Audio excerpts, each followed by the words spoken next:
Well, Coach, you take over a defense that was very successful last year. Schematically and philosophically, are there any, can we expect any changes or just a lot of continuity? In the words of my grandmother, if it ain't broke, don't break it. It'll be some small minor tweaks, but we're gonna do what we do. I think our players have a really good feel of that, and it's just making sure we got the right guys to do it. If you do make tweaks, do you think, is that more personnel driven, or do you have a little bit of your own, what you want to do? It'll be a combination of the two. Some of it be personnel driven, right? Make sure we got the right guys on the field. Some of it be based on scheme, but I think spring is a great time to kind of find out if we can do those things or whatnot. So I think the beauty in all of this is the players that we have on our roster, there's a great chance that we're going to have them for the rest of the season. I say that reluctantly, right, because of the transfer portal, but you get to find out what guys can do and what they can't do. And so based off what they can and can't do, we'll kind of take it day by day and go from there. We played a lot more man last year, a lot of man, because we had guys that could do it. And so now it's just, are we a man team? Are we a zone team? Are we a middle field closed pressure team? Like, it's just a combination of us finding out what exactly we're going to do and how we're going to do it based on our personnel. Aaron, because I know you train your guys in all different types of positions in your secondary, is this the time where you kind of try to pigeonhole, he's a nickel, he's a corner, he's a safety, or do you kind of still let that play out throughout all the way to the fall? No, we let that play out. We let that play out. It's going to be some guys that rep at corner, they're going to rep at safety, they're going to rep at nickel, because it's some guys that we don't know about yet that maybe they're starting off as safeties and they can easily be moved to corners, or maybe they're starting off at corners, they can easily be moved to nickel or safety. And so I think as a coaching staff, we just got to have an open mind to what is this kid's capabilities, what can and can't he do. And I think once spring ball is over, we'll have a great feel of that. But I think today we don't, and I think it's going to be a great measuring stick kind of going into spring, seeing what guys can and can't do. As a quick follow-up, just with the kids that you've coached previously, how do they react to something like that? Which is, it seems like there would be a comfort level in knowing this is my job when a particular day or a week it could change. Well, I think how they react to it is based on the results. We're lucky enough to have a bunch of guys potentially be drafted in the secondary, and I think versatility is something that the NFL level loves, and so it's all about how you sell it to them. If you sell it to them that, you guys are really versatile, you're going to play multiple positions. It's going to be some guys, they might just stay at corner, and so it's trying to put our players in the best position to have success. And I think with the relationships that have already been established, they understand that and know that. They know that coach is not going to put me in a position where I can't excel. And so I think just moving forward, like that trust of that relationship allows us to kind of go that route with each young man. And Brett has talked about wanting to get more out of the pass rush, I guess, in the month and a half or so with Charlie. How have you guys gone about maybe brainstorming how to accomplish that? Well, it's going to be a number of things that we do up front. Obviously, starting with, we have some and there's no secret, we're going to be very loaded up front. We're going to be very dominant up front, right? Johnny Newton, Keith Randolph, Gabe Atkins, Seth Coleman, right?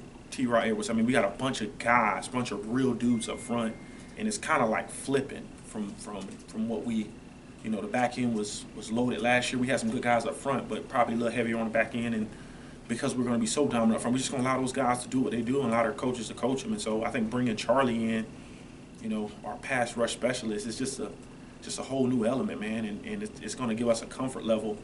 At least the guys on the back end cover is going to give them a comfort level that they trust and believe those guys up front to get home. And at the end of the day, for me personally, I'll probably rather take a sack over PBU any day of the week, And so it's just giving these guys rules, allow them to play within the confines of our defense and within those rules, and then just letting them be good football players.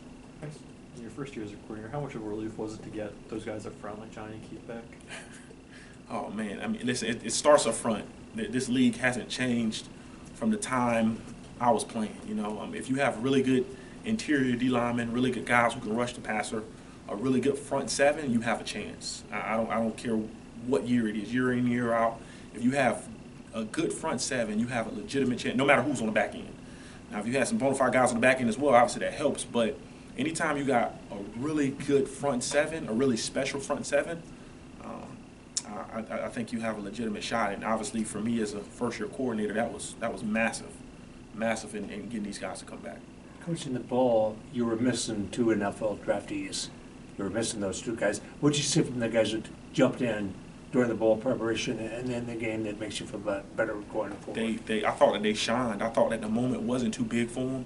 You know, I had a chart in my meeting room of right before we went into fall camp, and I simply spoke to the unit about, at some point in time, right, somebody's going to be called into the line of duty that nobody knows about, right? Don't know when it is. Could be second week of fall camp at that time, could be first game, could be third game, could be last game of the season, right? And for everybody, as our season kind of took place, everything, it changed from week to week sometimes. I mean, for some of the guys, it happened last game of the season. And so just trying to make sure these young men are prepared every single opportunity that they get. But I'm very, very encouraged about our young secondary, man. Like, I am extremely encouraged by them. And you know what? I know we're losing some guys, but like I'm extremely confident in these young men going forward, just based on what I've seen, based on the buy-in. You know, I think prior to going into the season, nobody knew Spoon was going to have that kind of season, right? And then all of a sudden he was added to the Thorpe Award watch list, and people were like, "Oh, he's a good player." Well, nobody knew that before the season, right? And so again, it's going to be somebody. It's going to be a couple of guys emerge out of this secondary, out of this defense that nobody is really talking about, and I think that's the great thing about coaching. Along those lines, Coach, for the youngsters in the secondaries, how important is spring ball, and what's kind of a goal for you? Do you want to come out of the spring with an idea what the depth chart is going to look like back there? Yeah, I mean, I think ideally, as you're going through spring and as spring concludes, you want to have a really good feeling of who you can go and play with. But you know, I'm watching cut-ups of last year's spring of guys that weren't even on the roster yet, and they walk in the door in the summer and they play significant minutes for us. You know what I'm saying? And so I think spring ball is massive, especially, you know, when you have a lot of newer faces, you know, and it allows guys to learn our system, to learn our scheme, to know how we do things. I mean, spring ball is everything, right? But there may be some guys that aren't here yet, you know, i.e. the portal, i.e. high school, that could end up being starters for us. I mean, you just don't know until you get into the season. But I'm elated about spring ball. You know, I wish we can do football year round, you know, in terms of doing stuff like this, because I think these young men, you know, they put themselves in a position, right, in the weight room, right, nutritionally, academically, right, to finally after spring break to go out there and showcase their ability. Matthew Bailey continued to progress as the season went on. Last year's continued to grow. What does he bring to the field? That young man's special. You know, obviously Matthew Bailey out of Moline, right? He is, like, no one knew that he was going to come on the way he did. Matthew was one of the last young men that we took in last year's recruiting class, and just the way, I mean, like, you just don't know. You just don't know the way these young men are going to progress. But I am beyond excited about Matt's future, where he's headed, because I think he's wired right, and he's had some great guys ahead of him kind of show him the ropes. So he's really been a sponge, and he's kind of taken that next step in terms of leadership to take his game to the next level. It might not be year-round yet, but this year at least you're able to go from the season to bowl prep to winter workouts now to spring. What kind of advantage can maybe a little bit of seamless transition be for you guys? Oh, it's a massive advantage, you know, because I think, right, making it to a bowl game, that gives us, 15 more practices. You know, it allows younger guys who probably hadn't played as much, right, to get a lot more reps. You know, obviously we had some guys sit out in the bowl game, so that was really huge. It was almost like another, like an intro spring, if I might add. But the transition, because of what we do defensively and how we do it, I think it's pretty seamless for us, you know, defensively. You know, because I think we live in a world now to where, between new guys coming in, right, whether it's high school or the portal, like, you have to be a really good teacher, and then two, you have to allow guys to just use their ability. You know, I think the way we're structured, you know, if we had a new kid walk in today, I could teach him our whole defense in about 15, 20 minutes. Like, just like the meat and potatoes of it, so he can go out there and make calls and get lined up. You know, and I think when you take that approach, now obviously we're doing that on top of having walkthroughs, on top of having meetings, but I think when you can be relatively simple on defense and you can allow guys to use their ability, I don't know, I think it puts us at an advantage just in terms of we teach a lot more offense than we do defense, you know, because we just know how teams are going to attack us, and when guys can anticipate plays coming or understand formation recognition or splits, they're just naturally going to play faster. And so I think those are some of the advantages when you talk about spring ball and when you talk about bowl prep. You know, you talk about off-season workout, because we can spend a lot more time teaching offense. I mean, I know the winter workouts are kind of Tank's domain, but Yeah. you get some little time. Have you seen maybe any differences, changes, better things because those guys have been engaged for months now? Not more than anything I've seen in my past. You know, I think there can kind of be like a catch-22 to winter workouts, because some guys are going to crush winter workouts. You know, I can tell you right now, Devin Witherspoon hated winter workouts. He just wasn't a fan of it. But I mean, he did them. He was pretty good at it, but he just wasn't a fan. But when spring ball rolled around, it was time to go. He's a different cat. You know, and so I think winter workouts give these young men an opportunity to learn how we do things. You know, how do we live? How do we properly take care of our body? Right? How do we get the proper amount of sleep?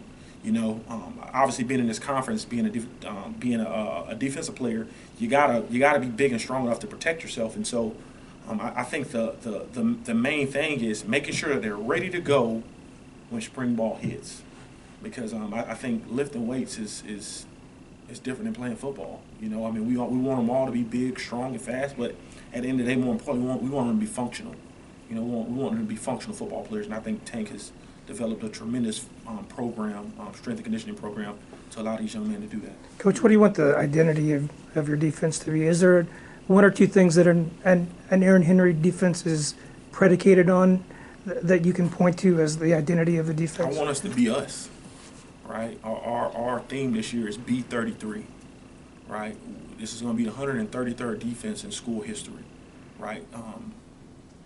There has been an expectation set, right? There's been an expectation set that Illinois is supposed to play good defense, right? And expectations, right, it's a privilege to have expectations.